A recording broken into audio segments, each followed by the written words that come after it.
On the Wings of Heroes, Chapter 14, page 64. Now the government wanted milkweed to replace something called kapuk from the Malay Peninsula. Milkweed was for stuffing in life jackets, to keep shipwrecked sailors afloat or pilots who ditched at sea. At the tag end of summer, the stuff was bursting out of its pods along every country road, and Scooter and I wanted to be outdoors till the last second before school. We'd already scooped up enough scrap metal to get us into the varsity theater through all next year and into 1944. Last summer, the park was the size of our universe, but the bikes pushed out our boundaries. We fell off them and got crossways in traffic. I'd crashed down a culvert and sprung the frame on mine. But we'd been almost to Maroa and Mount Zion on secondary roads. Sacks for the milkweed hung off our handlebars and caught the breeze. We were out past Weichels Corner one blazing morning, so close to September you could smell school. There was milkweed tangled with ragweed and goldenrod.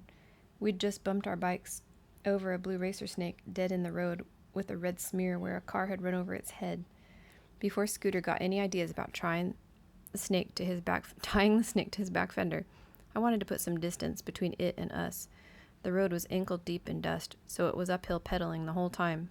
Back in the field stood a ruined old barn with a red pouch tobacco sign flaking off its side. A falling down barn and then an old sloping house. You could see daylight through both of them. Deep in weeds, up by the house was a beat-up 1933 Chevy sedan with suicide doors. It had a license plate, but it looked pretty weary. There was a mess of milkweed, but we liked the look of the spooky old barn. The doors were off it, and I thought we could see enough from out here in the lot. Snakes could be in there, out of the sun, snakes with swaying heads, copperheads. We looked inside, then looked again. In the middle of the dirt floor were the remains of an ancient automobile, striped with sunlight, furred with dust, an old jalopy like the mummified corpse of a car in this rickety tomb of a barn. Neat, Scooter breathed and walked his Schwinn inside. He parked it against the support beam, so I had to. A row of rusty rat traps hung webbed together down the post. The car had been old when Packard built Dad's. Even the chicken droppings on it were older than we were. Wooden spoke wheels. The tires were long gone and everything had lived in it at one time or another. Chickens, hogs, snakes, no doubt. The crank was still in the slot under the radiator. Anything this historic had to be a treasure. Scooter smeared spit on the radiator cap and the nickel winked. Nickel, not chrome. He rubbed an emblem and the faded letters read, Pan American. The hood was missing, and generations of animals had been nesting in there, living in messes of their... Something ate the roof, Scooter said, but the skeleton of it was there, like a ribby old umbrella. Scooter turned the latch, and the front door jumped off the car and smacked the dust of the floor. Then we were sitting on the front seats, leather oozing stuffing. Scooter was behind the big wood steering wheel. The metal pedals stood high enough for his feet. Mine dangled because there wasn't much floor on my side. We sat there pretending the missing motor was turning over, firing back through the tailpipe.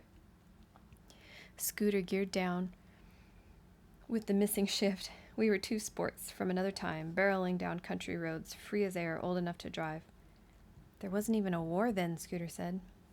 From the regulation canteens on our web belts, we drank the last of our water.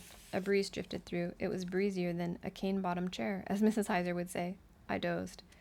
The barn turned into a covered bridge, also rickety, and we were thundering through it in our brand-new Pan American straight from the dealership. It was the days of yore.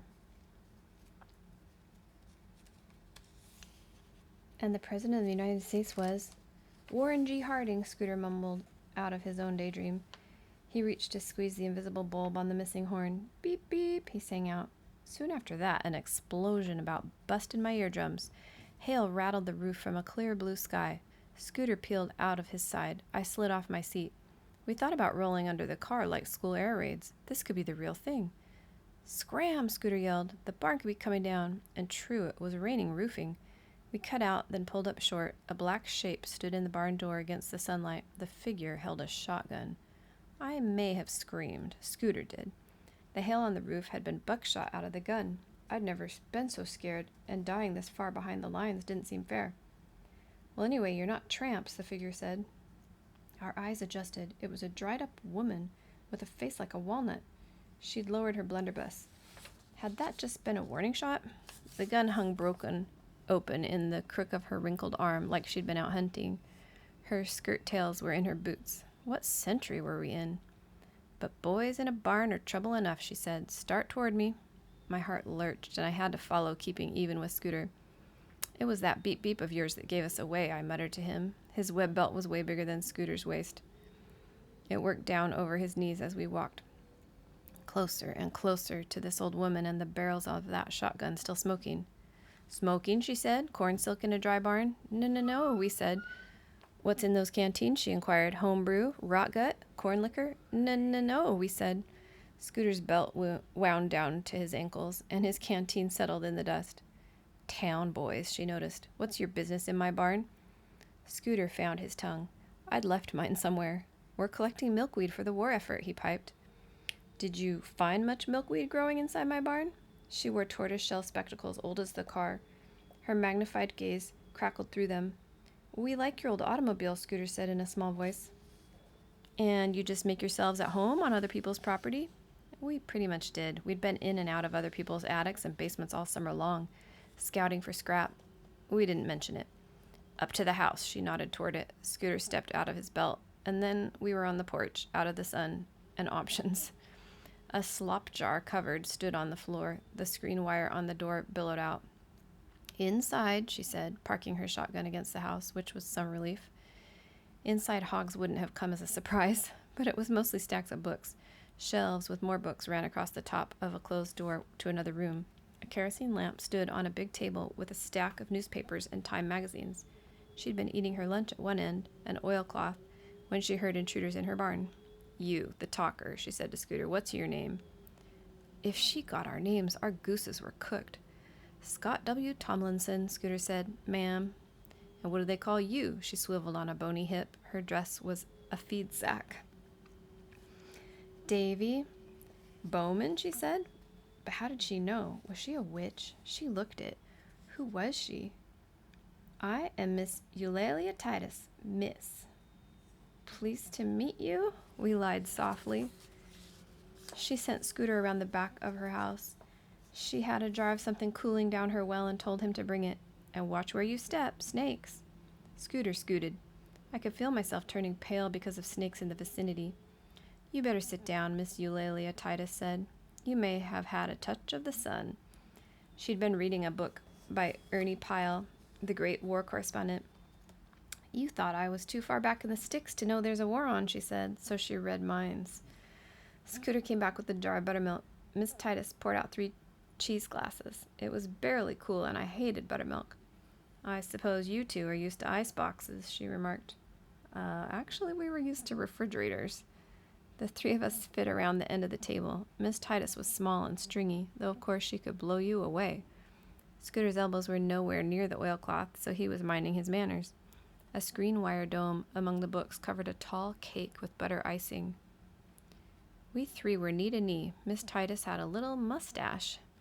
Just so you know, she said, that cake took 2 weeks' sugar ration. 16 ounces, Scooter said. She gave him a look. You're the sharpest tool in the shed, aren't you? He looked modest. Also, he had a buttermilk mustache. Miss Titus's was real. He's the smartest kid in our grade, I said, which was true. Miss Titus stood up to cut 3 slices out of the cake. It was layer. Where's mine? A terrible voice came out of nowhere, or the grave. I said, where's mine? Scooter froze. Every hair on my head stood up. If I'd had hair anywhere else, it would have stood up too. That voice was scarier than the gunfire. And where had it come from? All right, Mama, Miss Titus pushed back from the table. Mama? Miss Titus was the oldest woman in the United States, and she had a mama? Scooter smacked his forehead. Miss Titus pushed a door open. Looking back at us, she said, You think I'm mean. We fidgeted. From the other room, a voice like a crow cawing said, Is it store-bought cake or homemade? Because I like store-bought. Miss Titus sighed. Who's out there? The voice demanded. 2 owl hoots I cornered in the barn, Mama. What do they want? They say they're collecting milkweed, but I think they're trying to steal Papa's automobile. Miss Titus looked back at us over her spectacles. Milkweed's a weed, came the aged voice, and the auto's junk. Send them in here. Oh, no. Hadn't we been punished enough? Miss Titus pointed at us. We stumbled over and peered around the door. The other room was mostly bed, with a black walnut headboard to the ceiling. In that bed was a woman that time had forgot. She had a face like the Grand Canyon. She was bigger than Miss Titus and somewhat balder. She peered. "But they's little varmints." Scooter sighed. Miss Titus gave us a pair of pushes, and we were by the bed. The old lady leaned over to take a better gander at us. Strange smells wafted out of the bed. We were close enough to see all the craters in her nose. "Guess how old I am?" We couldn't. "I'm 97 years old. Put that in your pipe and smoke it." We just stood there. "When you're old enough," she said, "are you going to fight for your country?" We guessed so, we said, if the war lasted that long. "What about your daddies?" Her old hand came up to stroke several moles and small chin growths. "My dad fought in the last war," I said. Silence. Then Scooter said, "My dad's in it, shipping out from San Diego." So he got it said finally, but it took this.